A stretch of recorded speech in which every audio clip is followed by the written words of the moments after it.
O bate-papo de hoje com o professor Ivan Oliveira recebe o professor Diego Eloy para conversar sobre as Olimpíadas de Matemática, a pesquisa na área das exatas e assuntos correlacionados.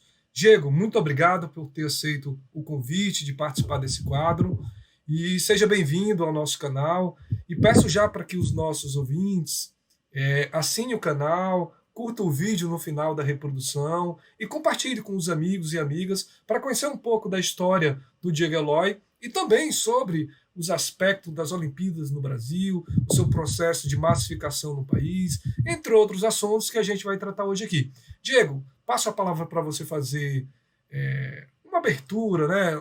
Dar boas-vindas aos nossos espectadores. Diego. Ok, obrigado, Ivan, pelo convite, né? Na verdade, me sinto bem honrado, eu acompanho o seu canal e queria aqui só falar também para as pessoas que estão acompanhando o seu canal, que vejam também os outros vídeos, tem vídeos muito interessantes, então realmente corre para se inscrever aí nesse canal, acompanha todos os vídeos, curte, compartilha com quem você gosta, que tem informações muito interessantes. Então, para mim é um privilégio estar aqui com você, conversando sobre isso, conversando sobre matemática, sobre tudo. Eu que sou um entusiasta de Olimpíada de Matemática e da matemática em geral, então estou muito feliz da gente poder conversar aqui um pouquinho sobre isso. Obrigado, inclusive, pelo convite. Diego, eu que agradeço a sua participação aqui no nosso canal, tá? E já digo a satisfação de ter ladeado com você o mundo da docência no campus do IFCE Canidé, pelos seus atributos, sabe, interpessoais, uma pessoa de fácil trabalho, preocupado com os seus alunos, preocupado com seus colegas de trabalho, tem uma característica de sociabilidade muito interessante, que me alegrou bastante todo esse tempo que a gente trabalhou junto no campus, e principalmente é um rapaz com habilidade técnica sobrenatural. E é por isso que também a gente o convidou, no sentido de que a gente possa bater um pouquinho, um papo com respeito ao nível da matemática básica no Brasil. Tá? Parece que é um mito aí, quando saem esses indicadores, as pesquisas, né? O perfil do nosso país mesmo para o mundo da matemática, a gente fica triste, mas ao mesmo instante a gente vê recorrentemente resultados impressionantes, né, nas Olimpíadas Internacionais, na matemática, mas também em outras ciências no campo das exatas. Eu queria que você narrasse um pouco com respeito ao nível da matemática básica no Brasil e essas disparidades com respeito a esses indicadores. Um país que, ao mesmo instante, fica naqueles indicadores, por exemplo, PISA, muito lá embaixo, muito aquém do esperado, mas ao mesmo instante a gente ocupa as melhores posições nas Olimpíadas Internacionais. Exato. Então, vamos falar um pouquinho sobre esse nível básico de matemática. Eu vou citar um pouquinho a minha experiência, né? Eu estudei em colégio particular, com bolsa, fui bolsista do meu na época, sétima série, hoje oitavo ano, até o terceiro ano do ensino médio. Na verdade, só consegui continuar em colégios particulares por causa da bolsa, porque eu participava de Olimpíadas.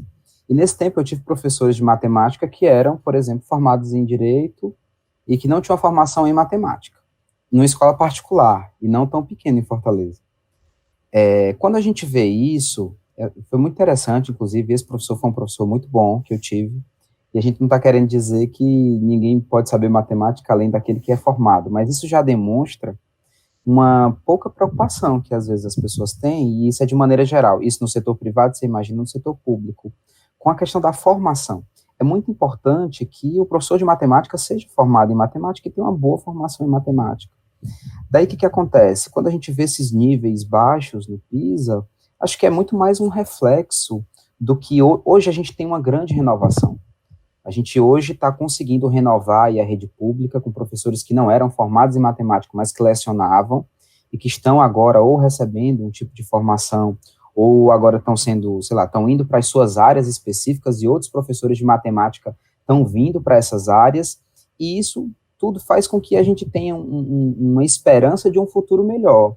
Falando particularmente da região onde eu estou atuando hoje, que é ali no campus Canindé, a gente recebe muitos alunos que gostariam de fazer matemática, amam matemática, mas que durante o ensino médio não tiveram algumas disciplinas básicas, e não são nem disciplinas que hoje não caem mais no Enem. Não é nem disso que eu estou falando. Estou falando de disciplinas básicas mesmo de matemática. Mas muitas vezes, por que isso ocorre? Porque o próprio professor não é preparado. Então, existe uma disparidade? Existe. Por quê? Porque são coisas diferentes, né? O ensino da matemática, o nível de matemática básico da sociedade brasileira ainda é muito baixo. Ao mesmo tempo, a gente tem ganho, assim, prêmios internacionais, não só em Olimpíadas, como em 2014 a gente teve o primeiro brasileiro que ganhou a medalha Fields, que é um prêmio internacional, assim, muito, muito, muito importante, o mais importante da matemática, e um prêmio super difícil de ser conseguido, assim, muitas pessoas consideram que é inclusive mais difícil do que conseguir o prêmio Nobel, e o Arthur Ávila conseguiu realmente, trouxe para o Brasil, e não só pelo Arthur, mas por outras políticas de programas de pós-graduação. Há pouco tempo a gente conseguiu entrar na classe A da matemática, o que significa que se você pesquisa matemática no Brasil, a gente está na melhor classe que existe, né? Então, isso é uma coisa muito importante, mas é bom a gente entender que a matemática que a gente estuda na universidade, em programas de pós-graduação, ela é muito diferente da matemática básica, que é vista ali na escola. Então, a gente tem uma melhora, aí agora vou passar para a explicação real, a gente tem uma melhora num certo nível, por quê? Porque programas de pós-graduação, matemática a nível de pós-graduação é uma coisa, e matemática básica é outra. Então, o que a gente precisa como solução são políticas públicas que investam na matemática básica. O nosso conhecimento básico de matemática está ruim. A pós-graduação, as coisas já têm melhorado, não temos tantos programas CAP7, mas, por exemplo, a nossa UFC aqui no Ceará é CAP7 em matemática. Então, é um nível de excelência altíssimo. Então, assim, a gente já tem melhorado bastante nisso em programas de pós-graduação, mas faltam políticas públicas para o ensino básico de matemática. Também gostaria de ressaltar que tem um programa que está acontecendo, inclusive da SEDUC Ceará, em parceria com o Departamento de Matemática da UFC, com o professor Jorge Herbert, um professor também que já ganhou prêmios internacionais, inclusive de matemática, nessa área de formação de professores. Eu conheço no papel o projeto, eu não sei como está sendo desenvolvido, mas acredito que da melhor forma possível, e esse é um dos projetos que aí vão atuar na formação do professor, que eu acho que é o que a gente precisa. Formação do professor de matemática. Diego? Você falou do Jorge Herbert, eu fui aluno em variáveis complexas na engenharia elétrica do Jorge Herbert. É um professor de altíssima capacidade, né, técnica, e também de estímulo ao mundo da pesquisa, né? Ele tem se envolvido nos últimos anos com essas questões administrativas. É só para destacar, mas pode continuar. Não, é isso mesmo. Então, assim, o que eu acho que poderia nos ajudar a melhorar são essas políticas mesmo, ali na formação do professor, de especializações mesmo, para tentar solidificar aquela formação matemática, né? E acho que no ensino básico ainda existe muito aquele medo da matemática. A matemática sempre foi uma disciplina que foi colocada de lado. O que é uma coisa impressionante, porque se a gente sai um pouco do país, por exemplo, se a gente vê um pouquinho na Rússia, a gente vê que as pessoas jogam xadrez normalmente, gostam muito, eles jogam círculos matemáticos, né, digamos, então, assim, eles têm uma cultura matemática muito maior, e a gente percebe que, na verdade, não é porque o brasileiro não consegue, não é porque ele é ruim, não é porque ele é burro, é uma falta de cultura mesmo, a nossa cultura a matemática é uma coisa difícil, então eu não vou nem tentar. Sim. Então, isso acontece bastante, acho que assim, a gente precisa, então, investir ali nas bases para que esse índice, assim, e eu não estou dizendo isso necessariamente porque a gente deseja que o PISA aumente, não, é que a gente deseja que o nível de matemática básica das pessoas aumente, eu acho que isso é importante para todo mundo. Você imagina alguém que vai trabalhar como operador de caixa e não sabe fazer uma conta, por exemplo. Sim. Você imagina alguém que é empresário, precisa fazer ali, passar um troco, não consegue. Quantas vezes eu não já recebi troco errado e devolvi, ou então pedi a mais porque a pessoa não sabia fazer uma conta simples, isso é matemática básica. Sim. Isso é uma coisa que, né, assim, todo mundo deveria saber. Acho que isso é importante, assim, para a sociedade de maneira geral. Diego, nos currículos hoje no Brasil, vocês tratam dessas questões porque o nosso aluno que entra na licenciatura em matemática, ele é produto dessa sociedade que não prioriza esse conjunto de conhecimentos. Certamente ele entra no curso da licenciatura com essas deficiências. Aí a minha pergunta, agora não na condição do Diego professor, mas na condição do Diego coordenador do curso de licenciatura em matemática do Campus Canindé, se vocês fazem algum tipo de enfrentamento para poder, no processo formacional dos nossos futuros professores, a gente consiga vencer ao longo dos 3, 4 anos essas deficiências. Isso, pronto, achei uma ótima pergunta, e é o seguinte, no tocante à licenciatura em matemática, hoje no IFCE nós temos um currículo único. No nosso currículo antigo, eu acredito, Ivan, que a gente tratava um pouco melhor isso, porque a gente passava ali 3, 4 semestres em matemática básica. Então, a gente dividia a matemática básica, que vai ser basicamente aquilo que o futuro professor vai ministrar no ensino fundamental e no ensino médio, então a gente passava mais tempo. Matemática, eu certa vez eu ouvi uma frase muito importante, que eu queria até deixar aqui, né? Matemática você não aprende, você se acostuma com ela. Então, eu sei que muita coisa a gente realmente precisa, sei lá, de muito pré-requisito para aprender, de fato, mas o que ele quis dizer, esse professor, é que você precisa de um tempo de amadurecimento. Então, hoje no currículo, Ivan, infelizmente, a gente tem 2 matemáticas básicas, e eu não vejo em 2 semestres, e principalmente contando que é o primeiro que o aluno vai estar na instituição, e o segundo que o aluno vai estar na instituição, que a gente consiga trabalhar essa matemática básica em 2 semestres. Então, infelizmente, isso é uma coisa que alguns professores do IFCE estão até, inclusive, se movimentando para a gente entender que existem públicos-alvos diferentes nos campos. Então, assim, por exemplo, se em Fortaleza, só um exemplo, tá? Existem muitos alunos que vão para um mestrado acadêmico, então a grade poderia ser outra, por exemplo. Mas a gente entende que para o nosso público a gente precisaria de um pouco mais de tempo para essa formação um pouco mais solidificada na matemática básica. O que acaba ocorrendo com os nossos alunos? E aí vou falar da experiência de Canindé, mas pode ser uma experiência de outros cantos também. A gente acaba tendo que tentar, assim, a gente fica tentando tapar esses buracos ao longo das disciplinas, o que realmente seria muito mais interessante se a gente tivesse essa formação sólida e básica um pouco mais forte, né, aí no início do curso. Até porque, Diego, se a gente tem esse indicador, ele não é somente uma responsabilidade dos nossos alunos, também tem uma componente aí relacionada ao processo de formação do nosso formador. Por isso que a gente Isso. também tem que ter bastante atenção com os currículos para a gente poder enfrentar essas questões também na raiz, que é o seu processo de formação na licenciatura. Mas, Diego, tem outra questão Isso. também que me incomoda bastante, sabe? É que, historicamente, a sociedade brasileira exclui as mulheres das ciências exatas, principalmente das matemáticas, né? Quando eu digo matemática no sentido amplo, das várias que a gente pode Uhum. atuar, mas desde muito cedo, né, meio que coloca os meninos na área das exatas e as meninas na área das humanas. Eu queria saber se ao longo da sua atuação lá no campus Canindé, ou mesmo da sua vida, você Uhum. já participou de algum programa de estímulo à participação das mulheres na matemática. Eu acredito que é uma política importante, sabe, para o nosso país, até para a gente poder desmistificar. É tanto que Uhum.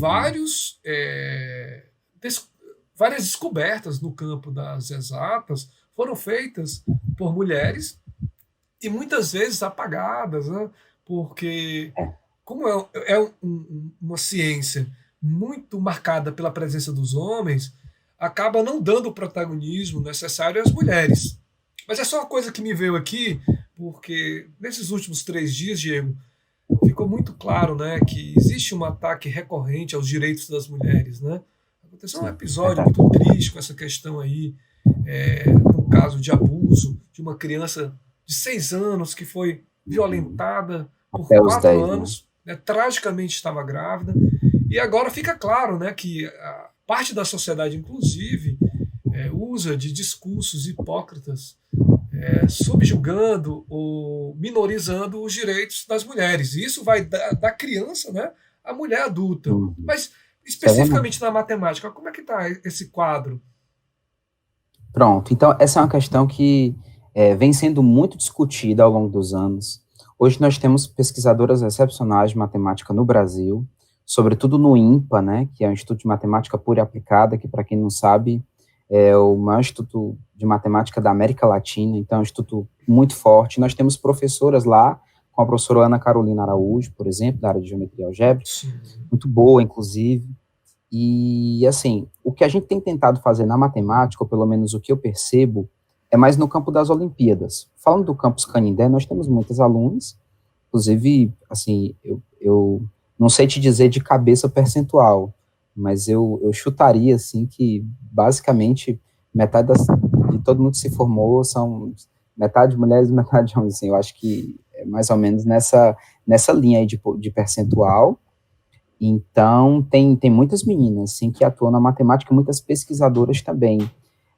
Ultimamente também teve uma pesquisadora que ganhou esse prêmio de medalha Fields, mas para a tratativa da mulher na Olimpíada de Matemática, por exemplo, Ivan, o que hoje nós temos são alguns torneios para meninas na Sim. matemática. Então, é muito interessante, nós temos um torneio das minas, das minas da Europa, digamos, mas que o Brasil é convidado e participa. Hoje nós temos a TM2, que é um torneio das minas na matemática no Brasil, que é uma É como se Olimpíada fosse só a para Eurocopa da meninas. Matemática, né? Isso, exatamente. A Eurocopa da Matemática que o Brasil é convidado porque o Brasil tem se dado muito bem. No Sim. campo das Olimpíadas, a gente vê algumas meninas que foram, sim, para a internacional, mas ainda, Ivan, é um percentual pequeno. E a gente tem tentado fazer algumas políticas, pelo menos dentro da Olimpíada, de realmente de incentivo mesmo. Nós precisamos disso, isso é algo importante para a gente, e por causa disso a gente realmente tem lutado com relação a isso. O percentual ainda é pequeno, mas se a gente olhar para os programas de pós-graduação, por exemplo, eu fiz bacharelado em matemática, né? Na minha turma tinham de 40 pessoas, tinham 4 meninas, por exemplo. E, salvo engano, nenhuma delas nem terminou o curso de bacharelado. Então, assim, realmente, Ivan, é uma coisa que a gente tem tentado ir contra, e aí, inclusive, trabalhando isso na Olimpíada, para elas irem chegando. A gente percebe que elas vão chegando, vão chegando, vão chegando, e a gente percebe também que quando elas chegam, elas dominam. Então, é Massa. uma coisa muito importante para a gente. Tá Muito bom, bom. Ivan? Muito bom. Vou pegar esse gancho Ah, saindo da inclusive, matemática. Ivan, desculpa Sim, pode eu te falar. interromper, mas só para lembrar, uma das melhores alunas que nós tivemos no campus, que hoje está fazendo um mestrado acadêmico na UFMG, foi para a UNB, mas agora está na UFMG, é a Linda Auriane. Eu não sei se você se Sim, recorda, mas lembro dela. assim, Sim, sim, a sim. gente já falou demais dela, um trabalho de TCC que ela fez, assim, brilhante, na área de álgebra, assim, muito, muito bom, e foi uma das alunos, assim, mais brilhantes que nós tivemos no campus, e que hoje está fazendo um mestrado acadêmico, tudo indica que continuará também para o doutorado. Tive uma outra grande aluna também, chamada Elaine, que é do interior do Ceará, aqui de Barreira, hoje já terminou o doutorado pela UNB também, então, assim, eu conheço muitas mulheres fantásticas na matemática. E a É, ideia é que elas sobrevivam realmente a essas dificuldades. Um dado interessante que eu lembrei agora, Ivan, foi de uma vez eu estava numa palestra no Rio, na verdade numa conferência de matemática, e tinha uma francesa que estava apresentando, todo mundo reconhecia muito, sabe? Uma pesquisadora em matemática muito, muito, muito boa. E a gente estava conversando justamente sobre essas dificuldades da matemática desculpa, da mulher na matemática, e ela era uma mulher, assim, que já ganhou prêmios na matemática de caráter mundial e tinha 5 filhos, por exemplo. Então a gente ficou pensando assim, como isso aconteceu? Porque imagine, se é difícil, se é difícil para a gente ganhar sem ter aquela gestação. É claro que o pai participa, mas não é como a mulher, né? sim. Então, realmente é uma história que eu lembrei aqui que mostra um pouquinho.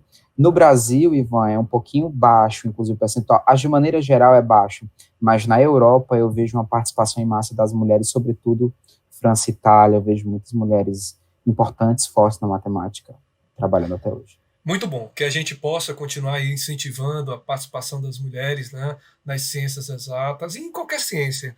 O espaço das mulheres é onde elas quiserem estar, né, e não cabe a nós, homens, ficar decidindo qual é o melhor ou o pior lugar para elas. Mas vamos lá, Diego. Vou pegar esse tema que nós iniciamos sobre o nível da matemática no Brasil e fazer um gancho com as Olimpíadas que você encerrou aí as suas considerações, tá? Eu queria que você falasse um pouquinho sobre o seu processo de iniciação no mundo das Olimpíadas. Você já meio que pincelou ali no início da sua apresentação, mas como é que você fez esse chaveamento de um aluno das Olimpíadas para um professor das Olimpíadas, tá? Mas eu queria que você comentasse a, a, as Olimpíadas em duas perspectivas, tá? As Olimpíadas, que marcadamente é um investimento das escolas particulares, porque a gente tem turmas especiais que tratam só disso, tá certo?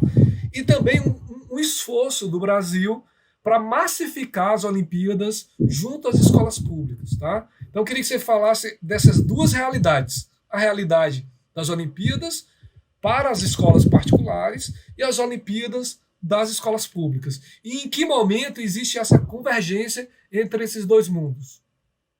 Tá, vou tentar voltar um pouquinho nas primeiras Olimpíadas que foram organizadas aqui no Brasil, às vezes, inclusive, os treinamentos eram por correspondência.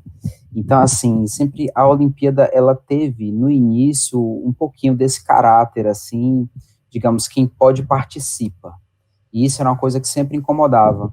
Hoje eu faço parte da Comissão Nacional de Olimpíadas, da SPM, da Sociedade Brasileira de Matemática, e, assim, desde que eu estou em contato com essas pessoas, a gente percebe que existe, sim, a gente gostaria de massificar a Olimpíada. Por quê? Porque antigamente, Ivan, os colégios que participavam das Olimpíadas eram os colégios que tinham treinamento.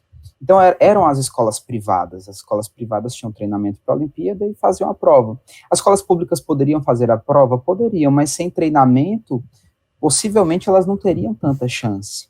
Então, de fato, o que ocorreu inicialmente nas Olimpíadas, na verdade, eu diria até os anos 2000, o que acontecia era que os alunos que tinham essa preparação, ou que podiam ter essa preparação, participavam das Olimpíadas mais efetivamente e ganhavam medalhas e conseguiam ir para Olimpíadas internacionais. Porém, quando ali 2004, 2005, surgiu um projeto interessante aqui no Ceará, que era o projeto Numeratizar, letralizar, se não me engano, e numeratizar. E foi um projeto escrito pelo professor João Lucas, que é um professor aqui do Departamento de Matemática da UFC, super reconhecido, assim, mundialmente, inclusive, um pesquisador excelente, um professor excelente, que tive a honra de assistir algumas aulas, de fazer disciplinas com ele. É um cara fantástico, começou a pensar numa Olimpíada cearense para as escolas públicas. E é interessante que o meu irmão, que não é da minha área, assim, na verdade, bem diferente, ele acabou medalhando nesse projeto Numeratizar. Ele era aluno do Militar dos Bombeiros, e aí ele medalhou nessa Olimpíada, nesse Numeratizar, que foi o que fez ele ganhar bolsa para estudar nas escolas particulares. Depois desse projeto, Ivan, o INPA entendeu que poderia ser uma coisa interessante de ser colocado no Brasil todo. E aí surgiu a OBMEP, que hoje a OBMEP é uma coisa que acho que quase todo mundo conhece. Se não conhece, já viu minimamente como que a gente chama? Uma propaganda da OBMEP, né, na TV, porque a gente chegou nesse nível, né? Então, a OBMEP nasceu ali em 2005 com essa ideia, Ivan, vamos capilarizar. A OBM, se você pegar provas passadas, sobretudo antes de 2004, você consegue ver todos os estados onde as pessoas faziam. Lá em cima, no canto superior direito, tinha todos os estados onde as pessoas faziam. O Ceará sempre participou, Rio sempre participou, São Paulo sempre participou, e sempre foram os estados mais fortes na Olimpíada.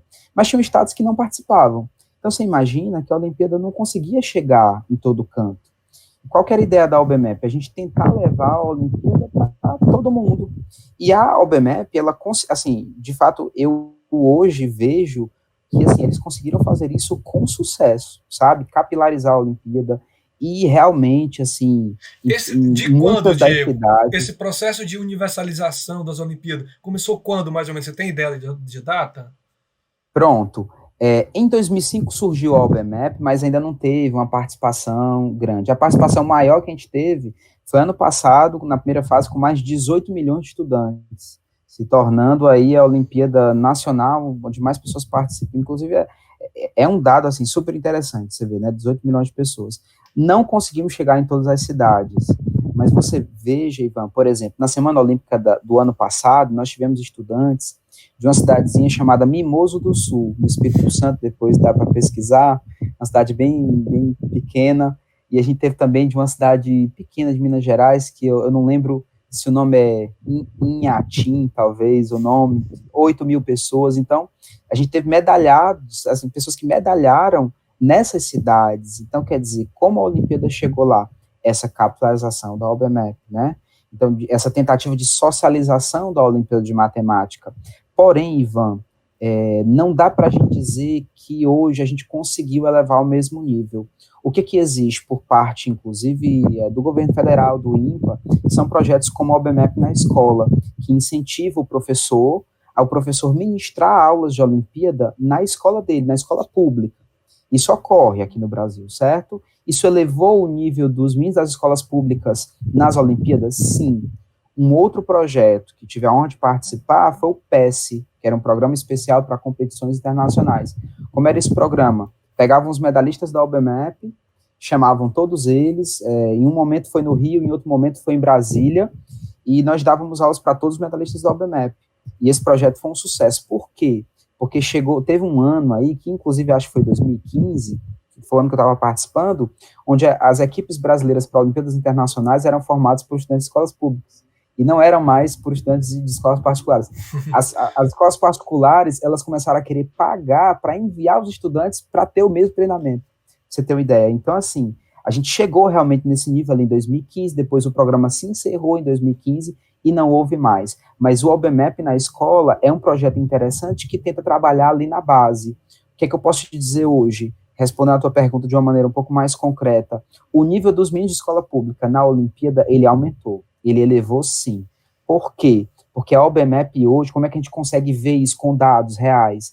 Hoje a OBMEP, que é a Olimpíada Brasileira de Matemática para Escolas Públicas, ela é também aplicada nas escolas particulares.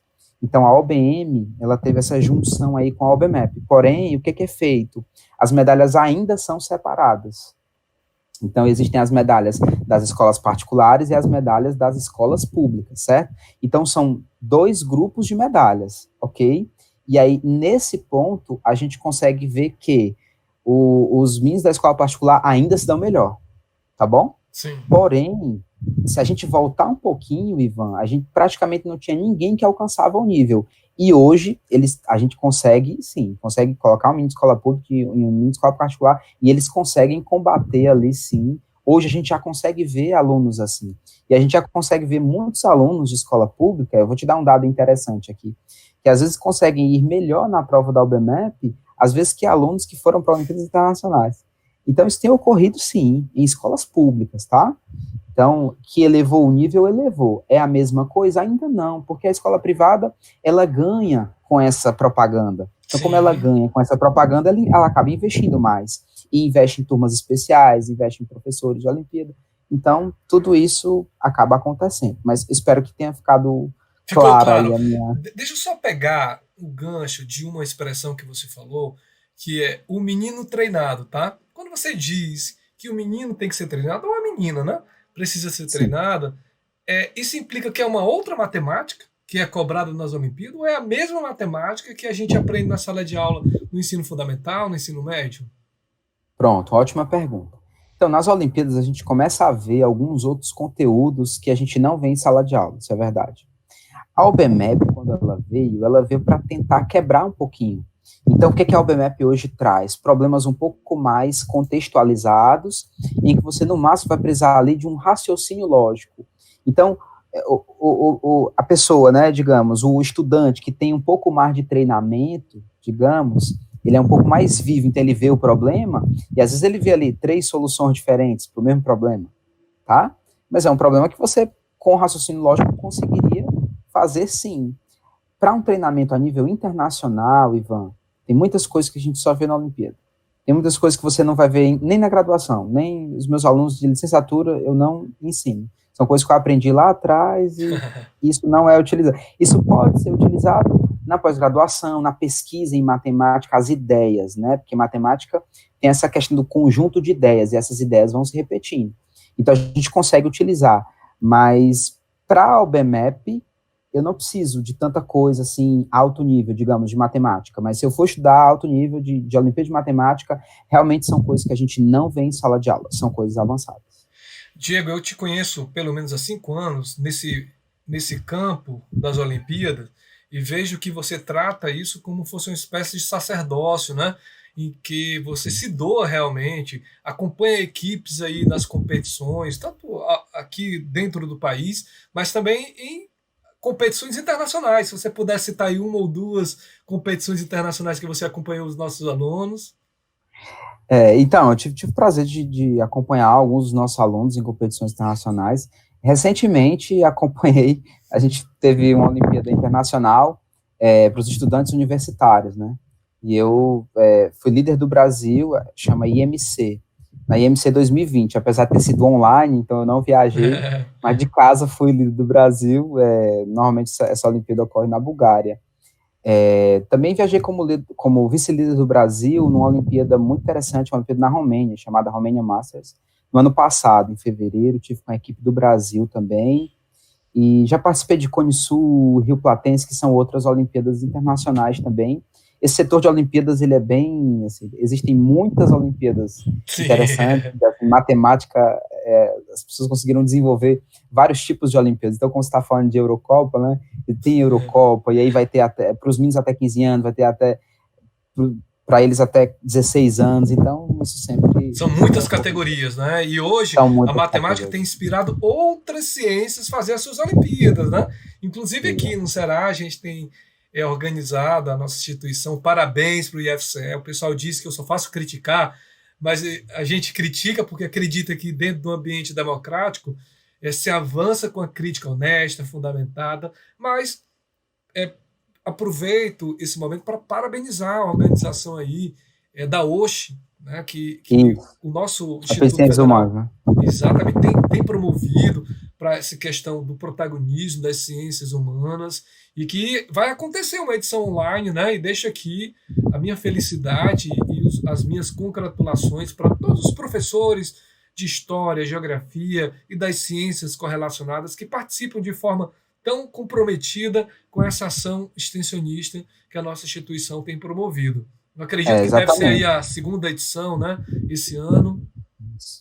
Ela vai acontecer, assim, inclusive parabéns para, né, para todos os professores aí que têm se movimentado nessa direção. Na matemática também a gente já tem um projeto, estamos aí, tá já saindo do forno a Olimpíada, aí vai ser tipo uma Olimpíada cearense, digamos, de matemática, organizada pelo IFCE, dentro do IFCE e para fora do IFCE também, estamos organizando, na verdade, esse ano a gente teria uma primeira opção, uma primeira realização, inclusive em loco, né? Porque a gente não Sim. sabia tudo que estava acontecendo, mas a gente já está com tudo pronto, então a gente vai correr, sim, para fazer essa Olimpíada de matemática também. Aí a gente vai estar junto assim, inclusive se espelhando, né, nos professores aí Sim, da sim. USP, para a gente também desenvolver a Olimpíada de Matemática dentro do Instituto Federal, que a gente entende que é uma coisa muito importante, tem muitos professores, assim, bem empolgados com a Olimpíada, a gente tem conversado já Sim. bastante sobre isso. Só para você saber, em primeira mão aí. Muito bom, Diego, muito bom. Vamos caminhando aí para o nosso último tópico, que eu gostaria de saber de você como é que é essa questão da pesquisa em matemática, mas num olhar muito amplo, sabe, Diego? Aqui dentro do nosso dia a dia no IFCE, eu tenho percebido que existe um investimento muito grande nas pesquisas aplicadas, tá? Um anseio de gerar Uhum. produto, né? De tentar se conectar com o mercado, já que existe uma deficiência histórica dessa relação entre academia e mercado. E para as ciências e as pesquisas no campo teórico, eu acredito que não seja tão simples assim, que não exista tanto investimento como existe para as pesquisas aplicadas. Na verdade, eu não tenho muito dado e gostaria de ver como é que anda esse campo a partir da sua percepção. Já que você é um pesquisador, é um professor da área, é coordenador de um curso, está envolvido nas questões da pesquisa. Eu sei que o seu mestrado e doutorado tem relação também prática. Pensou-se modelos para poder jogar no mundo aplicado. Mas qual é o seu olhar? Tá? A pergunta é essa: qual é o seu olhar sobre a pesquisa teórica no IFCE? Aí depois você pode, inclusive, sair dos muros da instituição e falar um pouquinho sobre o Brasil Tá, também. tá. Então vou falar aqui, como ser bem sincero, né, para você, algo que eu já, inclusive, são coisas que eu já reclamei em público um pouco sobre isso. Então, hoje nós temos poucos doutores em matemática. Existem várias áreas da matemática, e a área da matemática que eu atuo a gente chama de matemática pura, como se fosse a matemática pela matemática, digamos assim, né? Então, a gente tem hoje, dentro da nossa instituição, pouquíssimos doutores em matemática pura, poucos mesmo. Eu acredito que eu consigo contar com as minhas duas mãos, assim, a gente não tem mais do que isso na nossa instituição. Então, de fato, pouca gente, e aí com isso eu não estou querendo dizer que, não, sei lá, essa classe de pessoas está acima, mas estou querendo dizer que é até difícil a gente ter um grupo de pesquisa dentro do IFCE, porque são pessoas de várias áreas diferentes, às vezes não atuam na mesma grande área que você na matemática, porque a matemática é um mundo, né? Então, assim, eu não vejo que a nossa instituição, ela nos incentive muito, né? Apesar de, se a gente parar e pensar um pouco, né, as pessoas podem até, eu acho que elas dizem isso, mas vocês não precisam de muita coisa para pesquisar matemática, precisa de um papel, uma caneta, no máximo ali um quadro, se você precisar, um pincel, alguma coisa do tipo, e é verdade, essa é uma vantagem da matemática, a gente, né, utiliza muito mais a nossa cabeça, digamos, e ali um pedaço de papel para que a gente possa escrever algumas coisas, mas a matemática, a pesquisa em matemática, Ivan, nossa instituição, ela não é muito incentivada.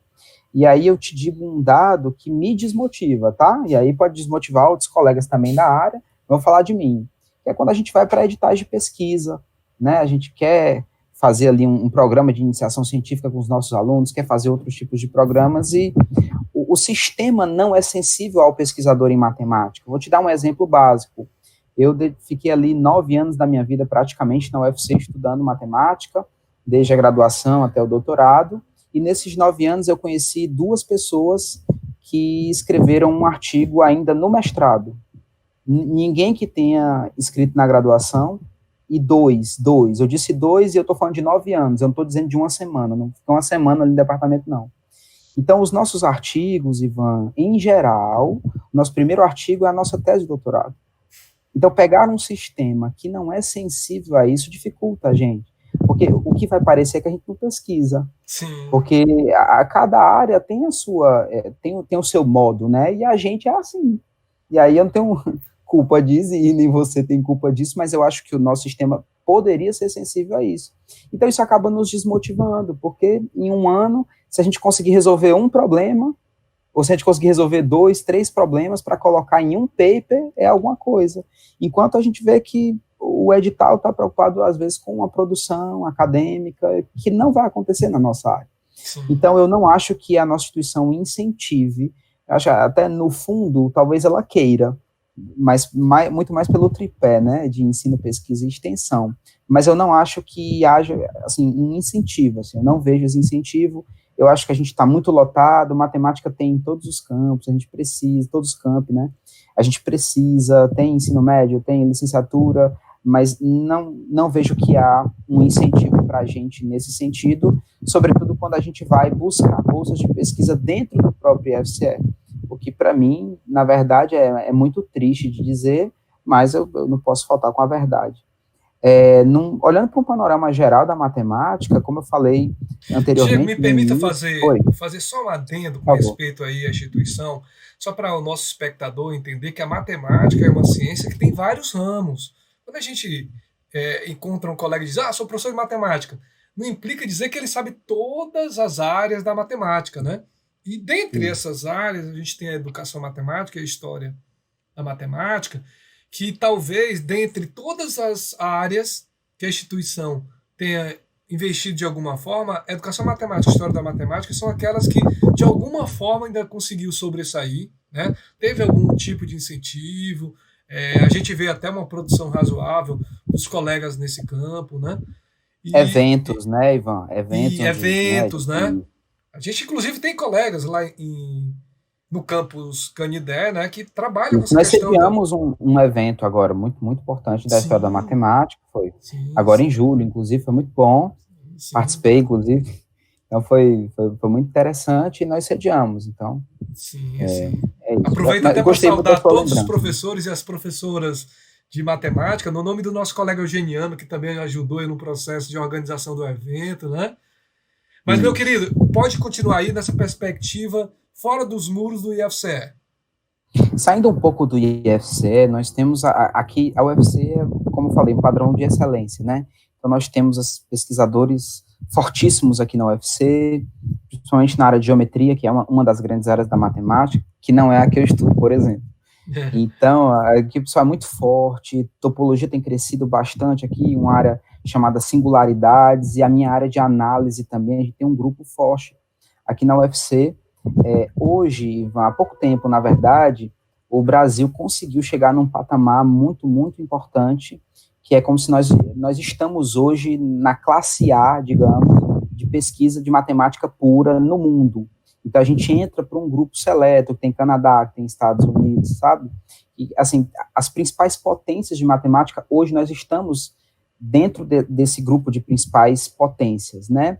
Muito se deve a quê? A produção e a relevância, porque não só a produção em si, né? A matemática, eu costumo dizer, eu falo isso para algumas pessoas, eu acho que nós matemáticos somos muito românticos, assim, no sentido de a produção, ela é importante, mas eu acho que a gente está muito mais preocupado em resolver um problema legal, ou pelo menos a minha formação foi muito assim, eu quero resolver esse problema porque esse problema é legal, porque esse problema é relevante, e não para ter mais uma produção, e não porque eu preciso de números. Então, eu acho que esse tipo de filosofia, Ivan, fez a matemática no Brasil crescer de uma maneira muito rápida. E eu não sei se você percebe, não é muito da minha alçada, mas eu vou só trazer aqui só uma reflexão, outros programas que se preocupam muito com essa questão de produzir, tem que produzir, e o aluno no doutorado tem que produzir A1, e ali no mestrado tem que produzir B, às vezes não dão esse salto como a matemática deu. A matemática deu um salto muito grande, de modo que em 2018 a gente sediou aqui o Congresso Internacional de Matemática, o congresso mais importante de matemática do mundo, e é onde os medalhistas, né, o pessoal da medalha Fields é anunciado, e eles foram anunciados no Rio de Janeiro. Acho que as pessoas que estão assistindo podem lembrar também, porque, eu não sei se vocês lembram dessa história, mas um dos participantes que ganhou medalha Fields acabou sendo roubado, né? Isso veio a público, as pessoas começam... Então, assim, é só para tentar lembrar vocês de que isso aconteceu no Rio de Janeiro em 2018.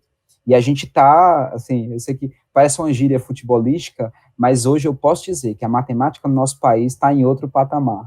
Está realmente, assim, no principal patamar, e hoje quando alguém de fora diz assim, não, eu conheço um pesquisador brasileiro, as pessoas não olham mais assim, um pesquisador brasileiro que está fazendo matemática, como assim? Já não olham mais com desconfiança, olham com, rapaz, olha, realmente pode ser uma coisa relevante, porque o Brasil está na classe A. Estamos na elite, né, da matemática mundial, né? Diego, isso é importante você ter falado, porque existe uma cultura dentro da academia brasileira, sabe? Da produção do paper pelo paper. Ao invés de se preocupar com um resultado pautado na inovação, preocupa-se em encher o seu Lattes com uma série de artigos aprovados em congresso, aprovados em simpósios, mas quando você vai tirar do ponto de vista da inovação, das patentes que foram geradas, das inovações propriamente ditas, sabe, a gente acaba ficando muito triste, porque existe muito mais imitação da ciência, ou a reconstrução, muda um componente aqui, tem um modelo, aí troca um componente um componente A pelo componente B, aí tem um outro resultado. Queridos, a gente vê resultados nas universidades em que o modelo é o mesmo, troca um componente químico, o procedimento é igual, a gente vê isso na física, na matemática, em vários, matemática menos, tá? Por que na matemática menos? Porque você mesmo diz, o aluno não é pressionado na parede, inclusive para defender. Ontem eu recebi uma ligação de um amigo muito entristecido, porque a defesa do mestrado dele estava agendada agora, para o dia 26, foi cancelada porque ele não tinha aprovado o artigo. Olha aí a inversão da lógica. Quer dizer, produz-se um resultado, trabalha uma confecção de uma dissertação que não é fácil. A gente sabe que o processo de pesquisa hoje no Brasil ele é um processo de quase que adoecimento, né? A pressão psicológica que a gente é submetido é muito grande. Então, assim, ainda fazer isso, eu acho que é de uma crueldade muito grande, sabe? De repente nós teríamos que refletir, fazer uma reflexão, que tipo de produtividade nós queremos para o país. Porque a gente vê a quantidade de papers que são produzidos na matemática são muito menores, mas muito menores se você comparar aqui na engenharia. Isso. Mas a quantidade de prestígio, de reconhecimento, entende o que eu estou falando? É totalmente diferente. Eu entendo. Não, com certeza. Eu penso do mesmo jeito, já pude, sempre que posso, falo isso publicamente, já disse isso para o IFCE, inclusive em pesquisas que eles mandam sobre os editais, eu já escrevi isso, disse, olha, tem que tratar de outra maneira, se a pesquisa se não é sensível a isso, então não está certo, então vamos trabalhar de outra maneira, porque assim, se for a produção pela produção, agora veja, alguém que quer muito uma bolsa de iniciação científica no IFCE, vamos pensar um professor que está assistindo, inclusive, o nosso vídeo, e ele vai ver as pontuações, e ele vai ver que se ele tiver uma produção boa, ele vai conseguir, então, será que ele não vai pensar, não, olha, o meu sonho era ter um aluno de iniciação científica, então será que não vale a pena eu fazer vários artigos? Isso pode acontecer, esse tipo de sentimento, Ivan, é um tipo de sentimento que, assim, eu não estou dizendo que não existe na matemática, tá bom? Pelo amor de Deus, até porque eu não sei quem aqui vai acabar vendo esse vídeo, eu não estou dizendo que não existe na matemática. O que eu estou dizendo, da minha própria formação, do meu orientador, é que era uma cultura diferente, e é o que eu vejo também é que é uma cultura diferente. Um outro ponto, Ivan, que eu gostaria de salientar da pesquisa em matemática, é que ela tem ela tem uma peculiaridade com relação a outras, não só por não ser experimental, tá? Além dela não ser experimental, a gente considera um artigo em matemática, um paper em matemática, quando aquilo que está sendo provado no paper, nunca foi feito por ninguém, tá? Veja bem, ou está ali feito de uma maneira diferente. Sim. Então, eu posso ter o mesmo teorema, eu posso ter uma prova elementar para um teorema. É uma publicação interessante em matemática, porque você acaba conseguindo provar um teorema, às vezes, muito difícil com matemática básica, digamos, tá bom? Mas um paper na matemática, ele precisa desse elemento da novidade, do novo. E aí eu acho que só isso, Ivan, eu acho que já barra um pouquinho essa questão da produção. Porque até para produzir fica mais complicado, né? É claro, eu vou me basear em outras técnicas, então eu pego uma técnica ali e vou estar fazendo um outro problema. Mas, assim, é um mundo tão grande que às vezes é difícil até da gente explicar isso mesmo. Então, por exemplo, é muito complicado você dominar grandes áreas, mais de uma grande área da matemática, por exemplo. A gente sabe que doutorado você vai estudar, você vai se restringir, né? Sim. Então, na matemática é do mesmo jeito, acontece do mesmo jeito. Tá? A gente se restringe, então, às vezes você conhece bem uma técnica, mas ela pode ser aplicada em outro campo da matemática, mas você não sabe o suficiente, digamos. Então, tem tudo isso, né? E eu acho que essa característica da pesquisa em matemática já inibe um pouquinho essa questão da produção pela produção. E não vou dizer de todos os matemáticos, mas conheço muitos matemáticos que pensam dessa maneira mesmo, tem essa visão de relevância. Conheço professores da UFC, não, eu sei fazer eu já vi isso, eu já vi isso ao vivo. Não, eu sei resolver esse problema, e eu sei que ninguém nunca publicou, mas eu não acho que é relevante. Então, se você quiser publicar, eu trouxe, Diego, só para a gente pautar, tá? É muito mais do aspecto da reflexão, principalmente para a gente voltar na questão inicial que eu fiz para você, que é incentivar a pesquisa teórica. E quando eu falo incentivar a pesquisa teórica, é na matemática, é na física, é na história, em outras ciências que não é experimental propriamente dito, sabe? Então, se a gente não faz uma política de cotização para que pesquisadores na área teórica se sobressaia também na instituição, eu acredito que a gente vai continuar colocando essas pessoas no apagamento institucional ou entregando de mão beijada aos grupos de pesquisa fora da instituição. Meu querido, estamos caminhando para o fim do nosso bate-papo. Eu queria saber uma curiosidade, porque eu vejo que você tem muito envolvimento com a Olimpíada, viaja para um lado para o outro, e parece que você é colaborador do INPO, da Sociedade Brasileira de Matemática. Como é que é essa história aí? Assim, na verdade, eu gosto de muitas coisas, é difícil eu ficar com uma coisa só hoje. Então, a gente, todo esse trabalho na Olimpíada que eu faço, eu gostaria de deixar registrado que é um trabalho voluntário, né? Então, poucos treinamentos que eu fui e que tinha algum tipo de recebimento, digamos, né? É uma coisa voluntária. Então, a Olimpíada de Matemática no Brasil, ela sempre foi muito voluntária. É claro, eu participava do programa de iniciação científica da UBMEP, e isso aí não é voluntário. E isso é uma coisa de trabalho nas bases, né? Mas, então, hoje, a minha ligação é muito mais com a OBM do que com a OBMEP. Na OBMEP eu participei de programas de iniciação científica júnior, né, e aí recebia bolsa para ministrar aula para os meninos de escola pública e tal, sempre fiz isso. Mas na OBM, hoje, eu ajudo em correção de testes de seleção para Olimpíadas Internacionais, treinamentos para Olimpíadas Internacionais, então, ir com as equipes, organizar a Olimpíada. Ano passado, não sei se vocês lembram, mas aconteceu um desastre lá em Moçambique, e teria desastres naturais, né, e a gente teria uma Olimpíada lá, que era a Olimpíada dos países de língua portuguesa. Acabou que ela não pôde ocorrer lá por causa desses desastres, e ela veio ocorrer aqui no Brasil, em Nova Friburgo, no Rio de Janeiro, e eu me disponibilizei, fui a Nova Friburgo, organizei a Olimpíada toda, só pela Olimpíada, porque eu gosto realmente da Olimpíada, e a gente não queria que isso morresse, a gente precisava de alguém, eu me senti, né, assim, tocado, inclusive, e quis ajudar, e me disponibilizei, e fui, e organizei. Então, Ivan, é um trabalho muito voluntariado, tá? A gente tem um suporte da SPM, tem um suporte do INPA, mas é um suporte de estrutura. Então, por exemplo, teve a IMC, eles fazem uma divulgação no site, mas a gente bate as fotos, a gente envia as fotos, a gente confere o texto. Então, é uma coisa realmente que, assim, exige bastante essa questão da Olimpíada, mas, assim, eu amo o que eu faço e decidi que me envolveria com Olimpíadas desde cedo, sempre amei, é um sonho. Então, eu vivo um sonho. Então, eu sou feliz com isso, e é o que importa, eu acho. Muito obrigado, Diego. Querido, olha, estou extremamente satisfeito. Eu sempre programo, Diego, que a conversa vai durar 20 minutos, sabe?